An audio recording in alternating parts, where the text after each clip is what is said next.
GM news मध्ये तुम्हा सर्वांचं मनापासून स्वागत। सार्वत्रिक निवडणुका 2025 या वाशिम नगर परिषदेमध्ये पार पडलेल्या आहेत आणि जे निवडून आलेले जे उमेदवार आहेत नगरसेवकासाठी, तर आपण त्यांच्या काही मुलाखती घेणार आहोत। आज आपल्यासोबत अति महत्त्वाची आपण एक मुलाखत घेणार आहोत की जे एकमेव असे अपक्ष म्हणून उमेदवार निवडून आलेले आहेत आणि चांगल्या मतांनी ते निवडून आलेले आहेत प्रभाग क्रमांक 11 मधून। प्रभाग क्रमांक 11 मध्ये इतरही आणखी पक्षाचे उमेदवार होते, पण त्यांना डावलून श्री गजानन लांडगे हे आता अपक्ष म्हणून उमेदवार लढून आलेले आहेत। जनतेने एक विश्वास त्यांच्यावरती भरभरून टाकलेला आहे, तर त्यांची आपण आज भेट घेणार आहोत। श्री गजानन लांडगे हे प्रभाग क्रमांक 11 चे नगरसेवक पदाचे उमेदवार आपल्या सोबत आहेत। सर, खूप खूप स्वागत आहे तुमचं आमच्या चॅनल। धन्यवाद। जसं आता एक खूप मोठी आघाडी म्हणायला हरकत नाही किंवा एक खूप मोठं यश म्हणायला हरकत नाही, अपक्ष म्हणून तुम्ही निवडणूक लढवली होती आणि तुम्ही जिंकून सुद्धा आलेले आहोत। एकमेव म्हणजे नगराध्यक्ष पदासाठी काही अपक्ष उमेदवार उभे होते, नगरसेवकासाठी सुद्धा काही अपक्ष उमेदवार उभे होते, पण त्याच्यामधून तुम्ही एकमेव असे उमेदवार निवडून आलेले आहात। सर्वात आधी तर खूप खूप शुभेच्छा आहेत तुम्हाला। धन्यवाद। धन्यवाद। सर, आता काय सांगाल की जनतेने एवढा विश्वास तुमच्यावरती टाकलेला आहे, प्रभागामधील जनता, तर कशा प्रकारे तुम्ही त्यांचे धन्यवाद म्हणाल? मी त्या माझ्या प्रभागातील सर्व जनतेचे धन्यवाद अगोदर मानतो, आभार मानतो की त्यांनी मला अपक्ष उभा असतानाही त्यांनी मला निवडून दिलेलं आहे। म्हणजे जनतेने हे खरोखर दाखवून दिलेलं की कोण कार्यकर्ता आहे, कोण समाज कार्य करणार, कोण धर्माचे कार्य करणार, हे खरोखर जनतेने मला दाखवून दिलेले आहे। आणि त्यांनी जो माझ्यावर विश्वास टाकला त्या विश्वासात मी खरोखर पूर्णपणे उतरणार आहे आणि जनतेची सेवा नेहमीच करत राहणार आहे मी। बिलकुल। आणि सर, काय आनंद आहे किंवा तुमच्या ज्या काही फिलिंग्स आहेत किंवा तुमच्या मनामध्ये जे काही सुरू आहेत तेही आम्हाला नक्की ऐकायला आवडेल या यशानंतर। माझ्या मनात फिलिंग एकच आहे की एवढा मोठा हा बीजेपीचा गड होता, हा 11 नंबर प्रभाग म्हणजे बीजेपीचा गड होता हा। या गडामध्ये 32 लोकांनी उमेदवारीसाठी अर्ज फॉर्म भरले होते तिथे की बीजेपीचं तिकीट मिळवणे, सर्व दिग्गज होते, त्यामध्ये माझा पण फॉर्म होता। आणि त्यांनी मला तो माझा फॉर्म रिजेक्ट केला, त्यांनी मला एबी फॉर्म दिला नाही बीजेपी पक्षांनी। तर मी विचार केला की नाही बा, आपण जे समाज कार्य केलं, आपण जे धर्माचे कार्य केलं, तर त्याच्याबद्दल जनतेला खूप दुःख झालं होतं की या मुलाला तिकीट भेटायला पाहिजे होतं, तरी या लोकांनी मला तिकीट दिलं नाही। तर मी घरी येऊन बसलो होतो, तर सर्व जनता माझ्या घरी आली आणि मला स्वतः सांगितलं त्यांनी की नाही, तू अपक्ष उभा राहा, आमचा तुझ्यावर पुरेपूर विश्वास आहे की तू काम करू शकतो, तू लोकांसाठी लढू शकतो, तू आमच्या समस्या तिथं नगर परिषदेमध्ये मांडू शकतो। म्हणून त्या लोकांनी मला अपक्ष उभं केलं आणि निवडून आणलं। प्रभाग क्रमांक 11 मध्ये मी आलेली आहे आणि या प्रभागामध्ये अपक्ष म्हणून जे उमेदवार त्यांनी उमेदवारी लढवलेली होती आणि त्यांचा विजय सुद्धा झालेला आहे, तसे गजानन लांडगे। पण त्यांना नेमकं जनतेने का बरं निवडून दिलेलं आहे? काही महिला वर्ग आपल्यासोबत आहेत, त्या महिलांनी का बरं गजू लांडगे यांना निवडून दिलेलं, पण त्यांना विचारलं काकू का बरं तुम्ही त्यांना निवडून दिलेलं आहे, त्यांना का बरं विजय केलेला आहे? आम्ही त्यांना निवडून दिलेले आहे की जनतेसाठी त्यांनी सेवा करावी आणि त्यांनी सगळ्याचं म्हणजे पालन, जे महिलांसाठी त्यांनी जे म्हणलेलं आहे ते सगळं त्यांनी विचारपूर्वक सर्व कामं करावी। ते करतील का तुम्हाला वाटते? हो, 100%। हो, विश्वास, 100% विश्वास। बिलकुल। काय सांगाल गजानन लांडगे बद्दल, तुम्ही का बरं त्यांना मत दिलेलं आहे? एक चांगलं व्यक्तिमत्व आहे ते, आणि जेही आम्ही कामं सांगू ते नक्की आवर्जून करतात। तर म्हणजे ते निवडून आले नव्हते तेव्हा पण आमचे चांगले कामं करायचे, त्याला आम्ही गावात त्याला की गजबू असं करा की ते लगेच हजर व्हायचे। हां, असं एखादं आपण जसं एका मुलाला आपण काम सांगतो तशा प्रकारे ते आपलं प्रत्येक काम ऐकायचे, असं नाही म्हणले नाही की वहिनी हो मी तुमचं काम पूर्ण करतो। आणि आता ते पदावर येतं, आता तर 100% ते आमच्या आशा पूर्ण पुऱ्या करू शकतात। काकू काय वाटतं, काय सांगाल? त्यांनी लय मदत, काय मदत केली आहे? गरिबांना मदत करतो त्यांनी। जसं की काही आता कोण बिमार असतो त्यांनी त्यांनी समजा आता 9 वर्ष झाले, पहिल्यापासून कामही चांगले आहे आणि अपक्ष आणि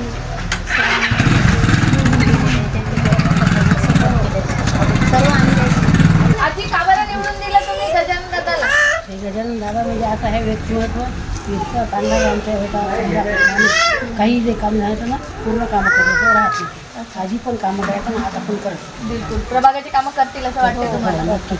बिलकुल। तुम्ही सगळे त्यांच्या सोबत आहे? म्हणून तर निवडून आणलं ना, बरोबर निवडून आणलं। निवडून आल्याबद्दल त्यांच्या हार्दिक अभिनंदन। आमचा त्यांच्यावर पूर्ण विश्वास आहे की आमच्या याची पूर्ण कामं करतील ते, त्याच्यामुळे आम्ही त्यांना प्रभागाची समस्या सोडवतील, मला विश्वास आहे। मला त्याच्या आधी त्यांनी सोडवलेले प्रभागाच्याच नाही, त्यांनी सर्वांचीच कामं केली। सर्वांची कामं केली। काय सांगाल तुम्ही, पक्षाला न निवडून देता का बरं दिलं? एक निर्मळ आणि चांगला स्वभावाचा माणूस आहे. जनसेवा करण्यासाठी सगळ्याचं चांगलं सोचणारा आहे आणि धडाडीचा कार्यकर्ता आहे. हे पुढं चालून काहीतरी घडवू शकते आणि करू शकते, याकरिता त्यांना आम्ही निवडून दिलेलं आहे. आता काय वाटतं, प्रभागाच्या समस्या सोडवतील? 100% बरोबर. याच्याच नाही, पूर्ण वाशिमचाच इतिहास घडून दाखवतो. काय सांगाल काका, तुम्ही निवडून दिलंय का? तुम्ही मत दिलं होतं का कधी कधी? बरं, का बरं मत दिलं? गजानन राजगीरचा स्वभाव चांगला आहे. पुन्हा पुढच्या सहकार्य करते, काही सहकार्य करते, सुखादुखात पुन्हा हे येते. काका काय सांगाल, तुम्ही का बरं निवडून दिला? समाजाच्या कामाच्या वजन प्रत्येक मुलासोबत प्रत्येक व्यक्तीसोबत चांगलं वागणं, प्रत्येक मुलाला याला निर्व्यसनी करण्याचा त्याचा हे आणि प्रत्येकासह एकदम प्रामाणिकपणे वागणं. गटाच्या काही कामं असलं आमच्या ते करतात, सगळ्यासुद्धा एकदम चांगले वागतात. काय वाटतं, समस्या सोडवतील प्रभागाच्या?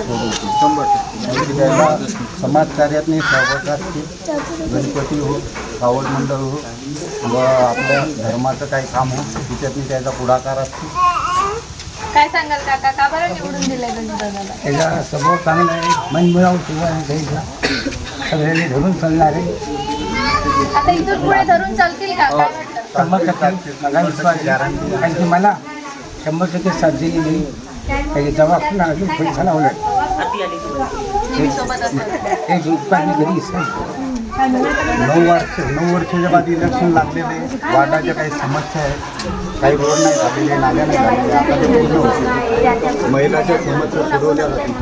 भाजपा पक्षाचा एक नगराध्यक्ष म्हणून पण आता निवडून आलेले आहेत. भाजपा पक्षाने असं का केलं असावं?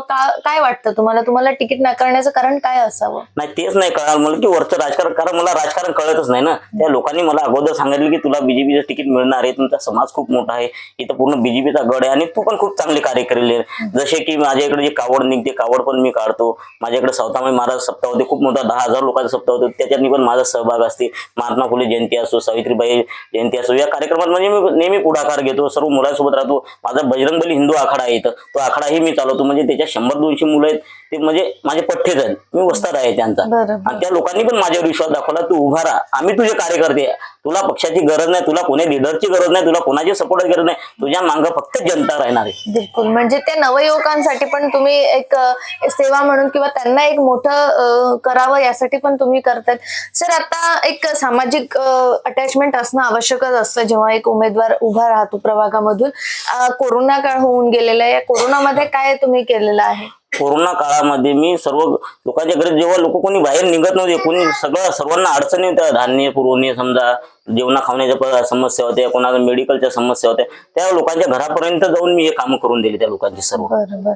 सर, आता तुम्ही अपक्ष म्हणून निवडून सुद्धा आलेले आहात. पुढे काही विचार केलाय की कुठल्या पक्षासोबत तुम्ही जाणार आहात, कुठल्या पक्षामध्ये तुम्ही प्रवेश करणार, असं काही? नाही, तो विचार तुम्ही सध्या काही केला नाही, कारण मला लीडर लोकांनी नाही निवडून दिलं, मला या आम जनतेने निवडून दिलेलं. मी अगोदर या जनतेचे विचार घेईल की मी कोण्या पक्षात जाऊ का नको जाऊ, कारण माझ्यासाठी तर आता सर्व दरवाजे उघडेच आहेत. पण जनता जे सांगेल मला त्या जनतेच्या मी समोर जाणार नाही. बिलकुल. कोणाला मतदान केलं? का बरं? का बरं माणूस चांगला आहे. बरं. कसं काय चांगलं केलं त्यांनी? दुकाने धावून येतो तो माणूस, कोणाचे गोरगरीबांना मदत करतो, म्हणून त्याला जन्म दिला आहे. तर आता निवडून तर दिलं तुम्ही, त्यांना निवडून आले, ते यापुढे ते काम करतील का? गॅरंटी आम्हाला बसची, गॅरंटी बसची आम्हाला करतील ते, काम करतील. हो, त्या विसरून जातील. नाही सोडून जाणारा माणूस नाही. दुखा सुखात सगळ्या धावून येते. गोरगरीबाने कोणाचा असला पैसा देते. वाटतं का बरं निवडून दिलं तुम्ही? मला तर दोनच शब्द बोलायचे आहे, चाणक्य आणि बुद्धिमान त्याचंच नाव पहलवान. आणि माझा भाऊ जे आहे ते सर्वांचे प्रश्न सोडवतील. आता मला विश्वास आहे. आता काय सांगणार? भाऊ चांगले, सगळं काम करणार, काही मागं पुढे पाहणार नाही, काम करायसाठी करतील, विकास करतील प्रभागाचा. आतापर्यंत काय केलंय त्यांनी? त्यांनी आता समाजाचे बरेचसे कार्य केले, जसं की गणपती उत्सव, कावड मंडळ, भाग असतो, पुढे करतील सर्व. सर, आता प्रभाग क्रमांक 11 मध्ये काय समस्या जाणवत आहेत किंवा काय जनतेच्या, आता तुम्हाला एक विश्वास तुमच्यावरती टाकलेला आहे जनतेने, काय जनतेच्या समस्या आहेत ज्या तुम्ही जवळून बघितलेल्या आहेत? मी ज्या समस्या बघितल्या, कचरा गाडीची समस्या खूप मोठी आहे. बरं. म्हणजे जी कचरा गाडी सकाळी यायची ती कचरा गाडी आज दुपारी येऊन राहिली. म्हणजे त्यावेळेस लोक बाहेर गेलेले असतात, कोणी कामात नाही असते, कोणी आराम करत असते, तर त्यावेळेस ती घंटा गाडी येते, ते खूप मोठा भोंगा वाजवते, लोकांना म्हणजे खूप त्रास होतो त्या गोष्टीचा. आणि दुपारी कोण कचरा फेकणार? मग इथं आजूबाजून कुठेही उकंडा टाकून द्यायचा, कचरा करून टाकायचा, त्याच्यानं सगळीकडे घाण होत आहे. ही समस्या मी सगळ्यात पहिली सोडवणार. बर, पाण्याची समस्या जी आहे, पाणी व्यवस्थित येते या प्रभागामध्ये आजपर्यंत? पाण्याची व्यवस्था करणे म्हणजे गल्ली बोळामध्ये कुठे बोर नाही, पाण्याची व्यवस्था नाही, काय नाही. सगळ्यात अगोदर तर मी सर्व गल्लीमध्ये बोर देण्याचा प्रयत्न करणार आहे. म्हणजे जे माझ्या माय माऊल्या त्याची घरची सुरुवात सकाळी पाण्यापासून सुरुवात होते. तर मी सगळ्यात पहिली ती समस्या सोडवणार. हा प्रभाग क्रमांक 11 मध्ये कोणता कोणता एरिया येतो सर? या प्रभाग क्रमांक 11 मध्ये महात्मा फुले चौक, सावतामाळी वेटाळ, टिळक चौक, शिंपी वेटाळ, सुदर्शन नगर, करुणेश्वर मंदिर, सुभाष चौक, गुरुवार बाजार, मध्यमेश्वर मंदिर, रमेश टॉकीज, हे एरिया येतात. बरोबर. की एकदा निवडून दिलं जनतेने, तर मग त्याच्यानंतर ते त्या जनतेला भेटत सुद्धा नाही किंवा मग दिसत सुद्धा नाही. तर आता येणाऱ्या या 5 वर्षांमध्ये तुम्ही त्या जनतेची सेवा करणार, समस्या सोडवणार, याची काय शाश्वती तुम्ही जनतेला द्याल? शाश्वती म्हणजे जे नगरसेवकाचे काम आहेत ते मी निवडणुकीत उभं राहायच्या अगोदर करून बसलेलो. सामाजिक कार्य असो, विकासाची कामं असो, कोणाच्या छोट्या मोठ्या समस्या असो, दवाखान्याचा असो, हे मी अगोदर करून बसलेलो आहे. आणि आता मी तर पदावर आलेलो, आता तर मला खरोखर जनतेची सेवा करायची. कारण या लोकांनी माझ्यावर एवढा मोठा विश्वास ठेवलेला आहे की मला अपक्षमध्ये निवडून आणलेलं आहे. या रिणांगणात खूप दिग्गज नेते उभे होते की ते काहीही करू शकत होते. खूप मोठ्या पक्षाचे लोक होते, पण या लोकांनी माझ्यासारख्या गरीब मुलाला निवडून आणलेलं आहे. आणि मी या सर्वांच्या समस्या सोडवणार आणि विकास करणार. आणि माझे दरवाजे अर्ध्या रात्री उघडे राहणार जनतेसाठी, आणि मी जनतेची सेवा करणार. सर, काही विविध जाती धर्मांचे लोक मला वाटते या प्रभागामध्ये राहतात, तर यांना एकत्र आणण्यासाठी तुम्ही काही करणार आहात किंवा एकोप्याने त्यांनी राहावं यासाठी काही जसं जयंती उत्सव किंवा मग याप्रमाणे काही तुम्ही सेलिब्रेट करणार? सेलिब्रेट म्हणजे या प्रभागामध्ये सर्व जाती धर्माचे लोक आहेत आणि सर्वांनी मला भरभरून मत दिलेली आहे. आणि मी या लोकांना एकत्रित करण्याचा खूप प्रयत्न करणार आहे. आणि सर्व एकत्र आहेत म्हणून तर मला सर्वांनी निवडून दिलेलं आहे. बिलकुल. तर हे यश अगदी शब्दात मांडण्यासारखं नसेल मला वाटते, कारण एक भारतीय जनता पार्टीने जरी तुमच्यावरती विश्वास नाही टाकला, पण जनतेने एक फार मोठा विश्वास तुमच्यावरती टाकलेला आहे. आता अनेक दर्शक किंवा प्रभागातील जनता आपल्याला बघते आहे, भाजपाचे काही कार्यकर्ते सुद्धा बघत आहेत. काय संदेश असेल या सगळ्या लोकांना? या लोकांसाठी माझा एकच संदेश आहे की आपण आपली मेहनत करत राहायची. मेहनत करत राहिली की आपोआप जनता आपल्याला फळ देणारच आहे. आपले कर्म चांगले असले पाहिजे, आपली नीतिमत्ता साफ असली पाहिजे, आपल्या मनाने फक्त लोकांची सेवा करण्याचं आपल्या मनात असलं पाहिजे. तेव्हा कुठं सगळे लोक आपल्या सोबत येतात. आणि जनतेला मी आश्वासित करतो की तुमचे कोणतेही जरी काम असले तर मी ते काम करणारच आहे. आणि मी फक्त माझ्या प्रभागापुरतं मर्यादित नाही राहणार, मी वाशिमच्या सर्व जनतेचे काम करायचे प्रयत्न करणार.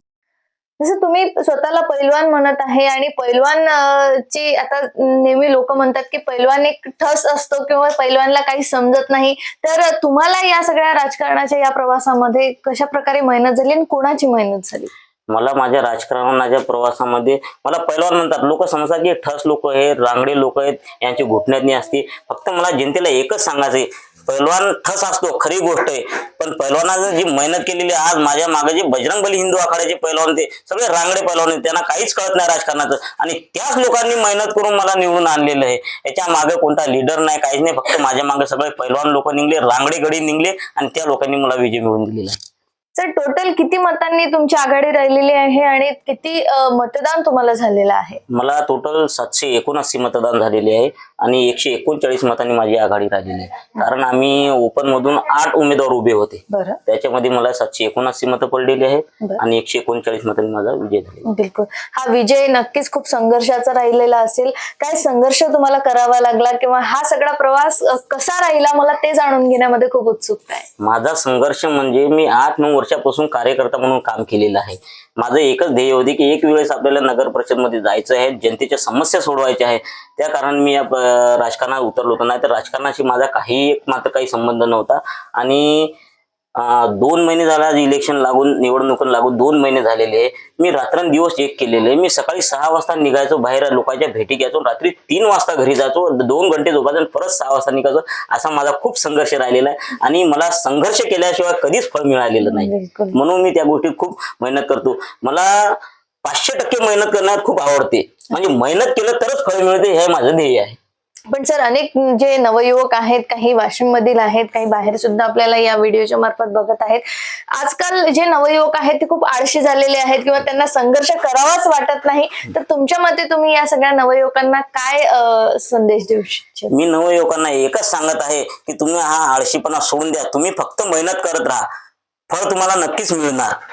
मेहनत केल्याने फळ मिळणार. आणि मेहनत 100% नाही करायची, 500% मेहनत करायची. आज मी जे मेहनत केलेली 500% खरोखर मेहनत केलेली, तर त्या गोष्टीचा मला पूर्ण फळ देणार ही माझी मायबाप जनता आहे. या लोकांनी मला खूप फळ दिलेलं आहे आणि आज मी इथे निवडून आलेलो आहे. बिलकुल सर, आपण जेव्हा निवडणूक लढवित असतो तर यामध्ये बाकीच्या लोकांचा सुद्धा सहभाग असणं आवश्यक असतो, फॅमिली सपोर्ट सुद्धा आवश्यक असतो. तर या सगळ्या यशाचं श्रेय तुम्ही कोणाला देणार? माझ्या या सर्व यशाचं श्रेय मी देत माझ्या आम जनतेला देणार आहे. असं त्याच्यात एक कोणी नाही की ज्यांनी मला सपोर्ट केला. मला सर्व जनतेने सपोर्ट केलेला. जसे माझ्या आखाड्याची मुलं आहेत, कावडीचे लोक आहेत, माझ्या माय मावल्या आहेत, माझ्या एरियामधल्या, म्हणजे या सर्वांनी मला खूप सपोर्ट केलेला आहे. बिलकुल. तर तुम्ही त्यांचे सगळ्यांचे धन्यवाद माना. मला सर्वांनी निवडून दिलं त्याबद्दल मी सगळ्यांचा आभारी आहे. आणि तुमचे काही जरी कामं असले तर मला सांगा, तुम्ही मी तुमचे कामं 100% करणारच. बिलकुल. खूप खूप धन्यवाद सर दिलेल्या सगळ्या सविस्तर माहितीसाठी. तर हे होते माझ्यासोबत अपक्ष म्हणून त्यांनी निवडणूक लढवली होती आणि ते 750 मतांनी त्यांचा विजय झालेला आहे, असे श्री गजानन लांडगे. तर येणाऱ्या काळामध्ये, येणाऱ्या 5 वर्षांमध्ये नक्कीच ते प्रयत्न करतील 11 नंबरच्या प्रभागासाठी की त्यांच्या ज्या काही समस्या असतील ते पूर्णपणे सर्वतोपरी सॉल्व्ह करण्याचा. तर इथेच मी थांबते आहे. बघूया तशाच काही पुन्हा मुलाखती. तोपर्यंत बघत राहा गजर महाराष्ट्राचा.